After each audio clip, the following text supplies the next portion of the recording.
Jai Hind and welcome to Dev Talks. This is Aadi Achint. These are going to be a series of my own videos where I'm going to talk to you about various geopolitical happenings around the world and just to give you a heads up of what to watch out for. Some big new newsmakers from the big events around the world. As we know, and I've covered it pretty extensively with various different people about the Russia and Ukraine war, it is interesting to see what's happening in the military operations in the eastern part of Ukraine.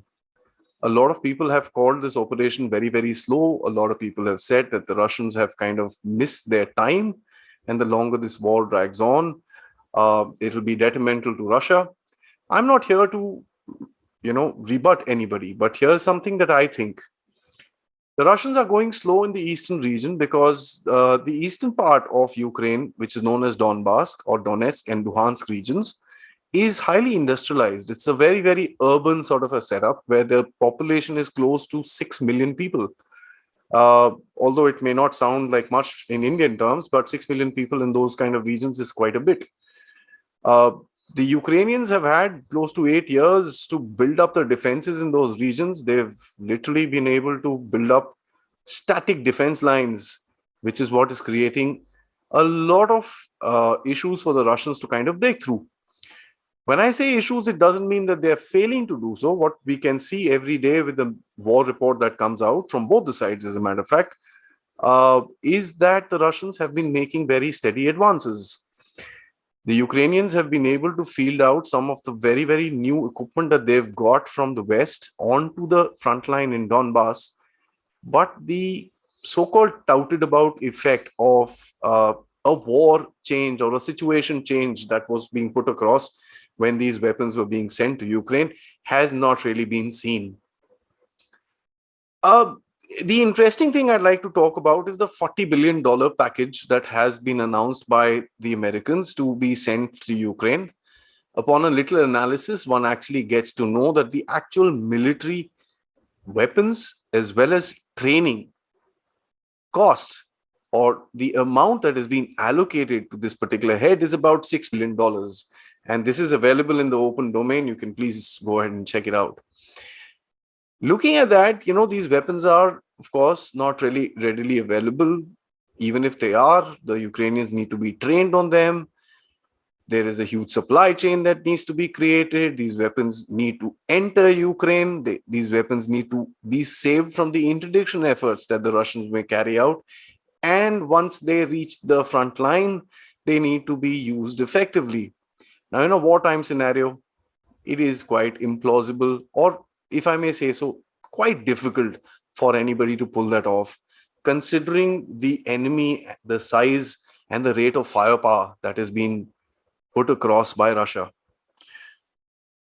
We recently had, couple of statements coming out from the president of Ukraine talking about the situation being really, really bad in Donbas, and he actually said, President Zelensky, he said that there is about 100 Ukrainians being lost on a daily basis. How much of that is actually true or not, because the Russians put out a totally different figure, is something that we will only get to know when the fog of war settles. Having said that, the amount of disinformation which is being put across by both the sides, let me tell you this, both the sides has been massive. There was a big news about the Western world literally seizing $300 billion of Russian foreign exchange. And the Russians didn't deny it. Well, today there are certain reports that are talking about the European Union that has held up about $30 billion of Russian money and the Americans about $100 billion or so. That takes it to a top end figure. If I'm, giving a little 10%, 20% here and there, it's about 140 odd billion dollars, not the 300 billion that was claimed initially. So this is an example of the disinformation that actually flows across during times of war. I think some of the people that have appeared on the channel with regards interviews have mentioned that the first casualty of war is the truth. Having said that, the World Economic Forum at Davos was very interesting. We had a lot of speakers speaking on both the sides, and Ukraine, of course, highlighted the entire thing because the the result or the offset of this Ukraine war has led to huge amount of financial and economic concerns. One of them is the food shortages, the oil prices going up, and a whole lot of other things. The blame is on the Russians which talks about holding large quantities of Ukrainian wheat on the ports of Odessa. The Russians have their own story, which talks about because the Russians export the maximum amount of wheat and the restrictions that the West has put on it is not enabling the Russians to be able to uh, export the wheat which is required. So one really doesn't know what's the game, but it is an interesting thing that, these sanctions that have been put on the Russians are now in a place where it is biting. I'm sure the Russians, to whatever extent they are biting, but it is also biting the West. We see rampant inflation in Europe. We see shortages of oil. We see shortages of gas. And we see comments where European leaders are telling European countries to take a cold shower and not to use that much electricity where it is not required. That to me is very interesting when social sort of economies, where welfare economies are talking about stuff like this to their own citizens. Coming down, I'd like to actually take a moment to talk about Pakistan. Pakistan has been on the broil, if I may. Somebody's lit up the gas under the Pakistani stove. The country's been burning. I mean, it's a sad story of state of affairs. What has happened to the capital? Burning of public property is not something that is acceptable. And I'm not saying that with any love for Pakistan. Let me just add it there. The establishment, to my mind, and this is just a theory that I have, is playing a game with the entire set of politicians. One of the biggest reasons, and let me elucidate this, is that the factor that if the establishment lets one of the parties gain power, it is going to be very difficult for them to control it. So what do you need? You need a state of chaos. Chaos is something that the Pakistani army can control. And that is exactly what we see today in front of us. They are probably making this particular government to do all the dirty work in terms of the IMF, the price rise. We've seen a 30 rupees price rise in terms of the Pakistani price for a liter of petrol, which is a huge amount. Now, on the contrast of their own country burning, the Pakistanis are now criticizing India on Yasin Malik. It is an irony which died 1,000 deaths. That's all I would like to say for this. The Chinese, on the other hand, seem to be quite spooked with the Quad. If they're not spooked, they're trying to show that they are quite spooked, or they're very angry about it. They've come out with their wolf warriorism and put out very, very strong statements. They had an aerial exercise which lasted about 14 hours around Japan.